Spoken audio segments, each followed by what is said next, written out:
اعوذ باللہ من الشیطان الرجیم بسم اللہ الرحمن الرحیم ٹھٹھو بچو السلام علیکم یہ کلاس 8 سبجیکٹ اردو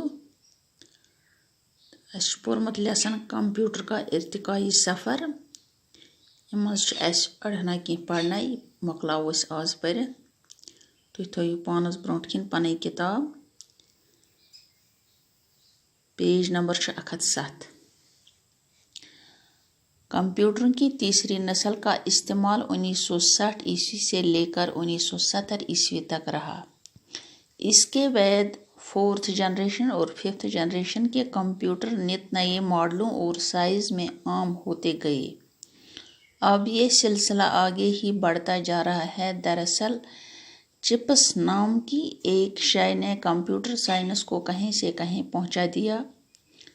چپس کی کارکردگی کا اندازہ آپ اس مثال سے لگا سکتے ہیں کہ سلیکون کا ایک چپ جو سائز میں 1 سینٹی میٹر کا چوتھا ہوتا ہے، اس پر 64,000 بائنری یونٹ کی معلومات ریکارڈ کی جا سکتی ہے۔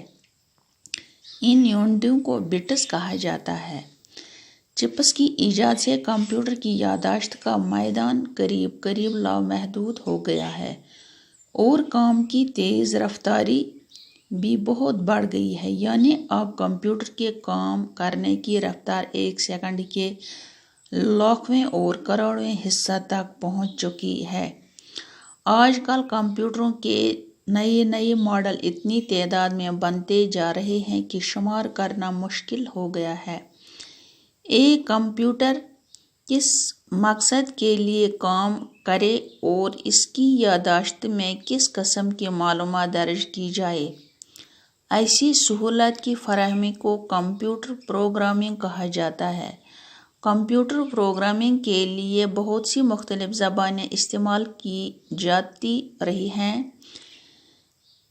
اس سلسلے میں 1940 عیسوی سے اب تک سینکڑوں ہزاروں زبانیں بنا کر تجربات کیے گئے، لیکن اب صرف چند اہم اور بامقصد زبانیں ہی کمپیوٹر کی پروگرامنگ میں استعمال ہوتی ہیں۔ کچھ کہا نہیں جا سکتا کہ ترقی کے تیز رفتار مراحل طے کرتے ہوئے desktop, laptop, palmtop, iPad اور ٹیبلٹ وغیرہ جیسی صورتیں پانے کے بعد اب مستقبل میں کمپیوٹر کی شکل و صورت کیا ہوگی؟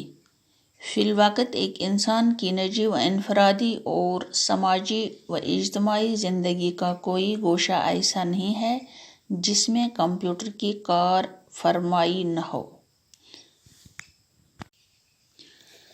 کمپیوٹر کی تیسری نسل کا استعمال 1960 عیسوی سے لے کر 1970 عیسوی تک رہا۔ یس ہسا تریم نسل ام کمپیوٹرن ہند سہ ہسا 1960 پہ 1970 تانیت۔ اس کے بعد 4th جنریشن اور 5th جنریشن کے کمپیوٹر نت نئے ماڈلوں اور سائز میں عام ہوتے گئے۔ ام پتہ ہسا گئی عام 4th جنریشن تو 5th جنریشن نئے ماڈل۔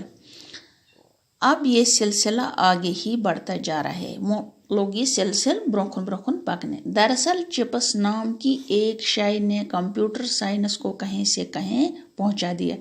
دپان یس ہسا کمپیوٹر یہ چپ ناوک چپ امی ہسا پکنو یوتا برونٹ کن۔ چپس کی کارکردگی کا اندازہ آپ اس مثال سے لگا سکتے ہیں کہ سلیکون کا ایک چپ جو سائز میں 1 سینٹی میٹر کا چوتھا ہوتا ہے۔ چپ یہ کوتا بوڑ 1 سینٹی میٹر کا ایک چوتھا ہے، 1 سینٹی میٹر ژوٗرِم حصہ۔ اس پر 64,000 بائنری یونٹ کی معلومات ریکارڈ کی جا سکتی ہے۔ ات پہ ہسا یوتا ریکارڈ گژھِ 64 بائنری یونٹ، 64,000 64,000۔